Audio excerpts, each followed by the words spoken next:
Thank you. Thank you. And I want to thank my colleagues, Senator Sanders and Senator Murray, for being here. I want to thank all of you being here. I want to say hello to CWA. My mother-in-law was in CWA, and they got her good health care, good wages, and a good pension before she passed away. Now, today is the 97th day of the Trump presidency. What has he done for working families of America? Nothing. Nada. Nada. How's that? The president ran on a promise he'd stick up for the American worker. He tried to talk like a different kind of Republican who might be willing to work with Democrats on issues that help working Americans and their families like all of you. But instead, the president has spent the first 100 days governing from the far right on behalf of powerful and special interests, breaking his promise to the working people of America, the forgotten men and women, as he called them, and he has forgotten them. It didn't sure take long for the president to forget them. So we're here today to say that Democrats in Congress have not forgotten about you. We're going to fight like hell to improve your lives, because that's our job, and that's the job of the president. So, while President Trump might not be doing much to stand up for working families, you can bet Democrats in Congress are going to fight to make $15 minimum wage a reality in this nation, from one end of the country to the other. It's shameful.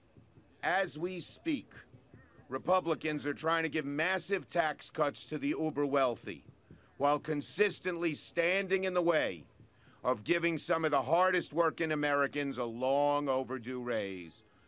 $15 isn't going to make anybody rich, but it's at least going to let people live a life of dignity. And that's all. Every American who works hard is entitled to just that. And it's not just about a number. It's about respect for working people. This is a case of economic justice. In 2014, I had the privilege of having as my guest a woman named Sharika Elliott.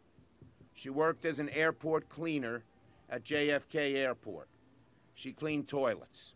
She woke up, she went to work at night. 6 p.m. she got on a bus. There was no subway that went from her house in East New York over to Kennedy Airport. It took her about 2 hours to get there. She'd get there at 8, and she'd clean toilets all night. And she didn't even get 8 hours of wages. They said they wanted her to take an hour off for lunch at midnight. She said, I don't need lunch. I'd rather work or go home early. She couldn't. Well, she made $8 an hour. In the old days, those jobs were unionized, and they paid at least. It's not a great job. It's a job that's important, and they paid people good wages because they were unionized. But what they've done at all the airports, like they've done at so many other places, is they've contracted these jobs out, just like the nice lady from Erie, Dorothy was saying. There she is. And now they make next to nothing. You know what Sharika says? So she works all night. At 4 in the morning, she gets back on a bus, 2 hours home. She has 2 young daughters. She gets them ready for school, gets them to go to school, comes home and sleeps for 3-4 hours. She said to me, Mr. Schumer, if I had $15 an hour,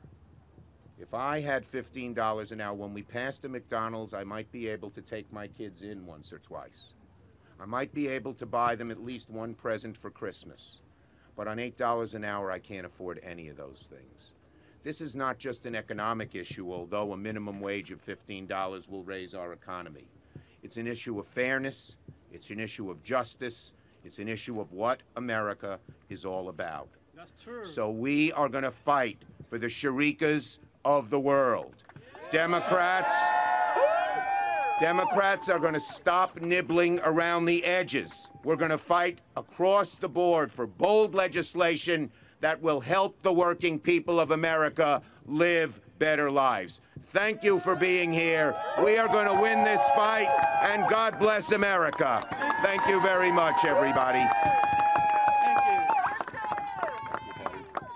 Thanks, Bernie. Let's give it up for Senator Chuck Schumer. He and our next speaker are helping make sure that the Democratic Party puts America's workers first. What do we want?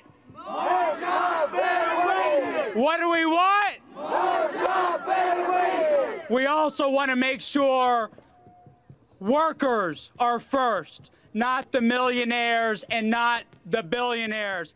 Senator Bernie Sanders has stood with striking contract workers with you since our first strike in 2013.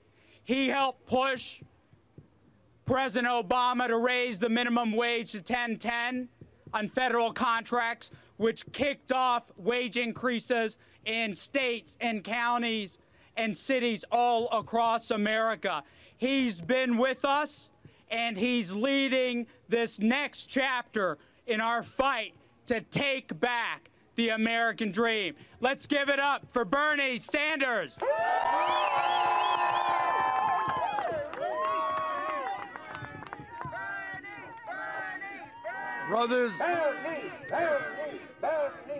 Brothers and sisters, we are here today for some very serious business. And that business is to demand that the Republican leadership in the United States Congress and that the President of the United States start representing the vast majority of the people in this country, the working families, and not just the billionaire class. That's right. Yes. We're here to say that in the wealthiest country in the history of the world, there is something profoundly wrong when millions of our people are working longer hours for lower wages, and almost all new wealth and income goes to the top 1%.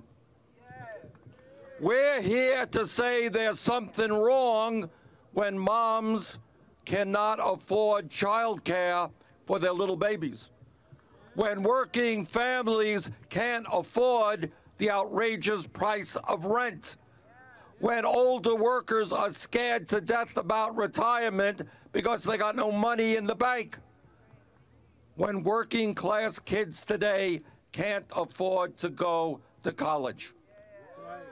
We need a government which says that in the wealthiest country in the history of the world, all of our people are going to do well, not just the handful of millionaires and billionaires. That's right.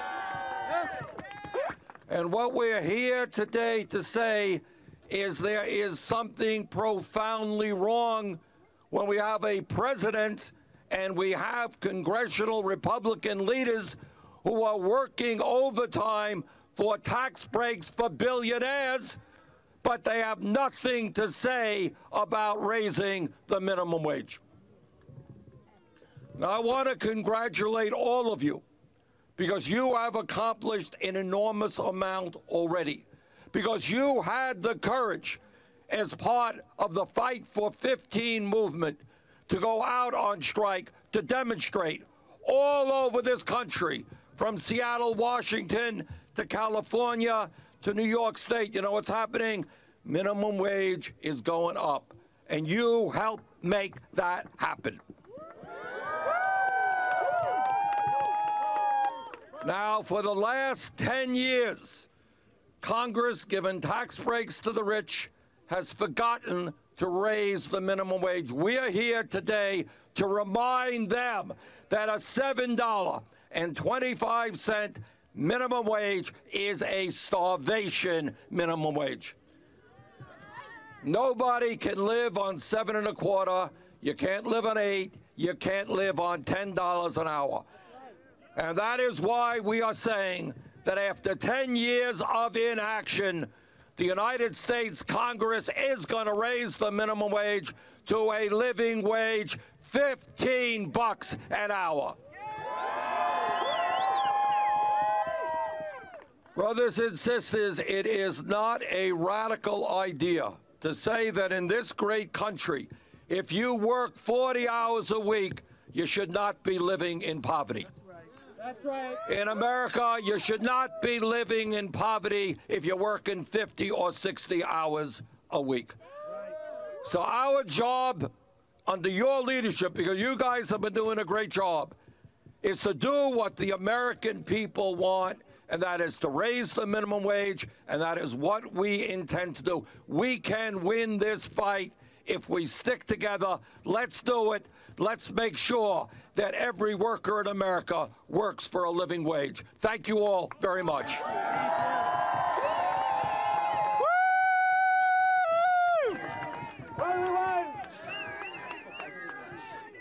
Senator Sanders, on behalf of all the workers fighting to create a good jobs nation, we thank you for your leadership.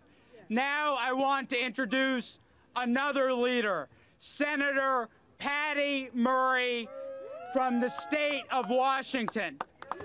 Senator Murray is the ranking Democrat on the Senate committee that's in charge of moving working people's issues forward. She's been a champion for us in the halls of the U.S. Senate. Not only that, she helped to get Seattle to pass the first $15 bill in the United States of America. Let's give it up for Senator Patty Murray. Thank you. Thank you so much. Thank you to Senator Sanders, all of my great colleagues from the Senate and House that are here. Thank you to Good Jobs Nation and every worker who is here with us today. This is a great crowd. You know, by President Trump's standards, this is the biggest rally in the history of the country. So take a lot of pictures, because I hear that President Trump isn't happy about all of these rallies, and that means we need more of them, right? That's true. Right. Now, look, all of you heard the promises President Trump made to workers on the campaign trail.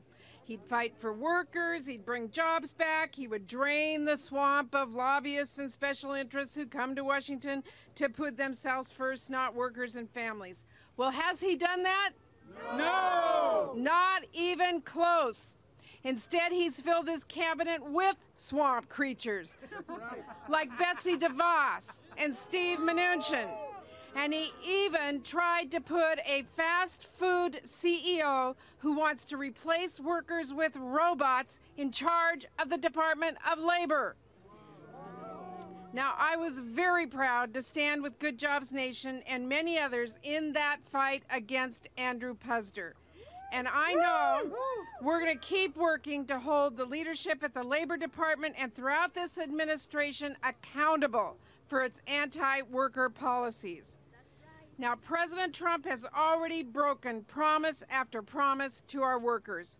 During his first 100 days in office, when he's not at one of his fancy hotels or golf courses, he has focused on undermining protections workers rely on and putting forward policies that make it harder for families to become economically secure. That is the wrong direction for our country. So as hard as President Trump tries to stack the deck against our workers, we need to keep fighting back. We need to keep pushing forward and reach even further to support our working families across the country who are threatened by this administration's harmful policies. I am so proud of the strong steps taken in my home state to make sure that full-time work doesn't leave people in our communities living in poverty.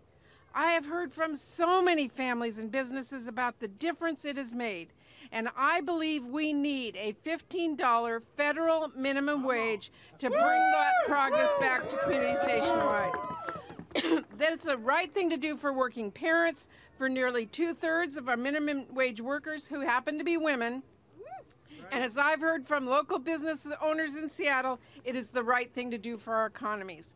So I am glad to be with you, fighting for this strong step forward and so many others that we need to work on, helping our earners earn sick paid leave, guaranteeing paid family leave, holding businesses accountable for wage theft, allowing our workers the basic right to unionize, making sure workers' schedules are fair, ensuring women get equal pay. The list is long, and we are in the battle.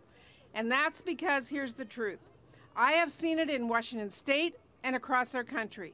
Our country is strongest when our workers and our families are at their strongest.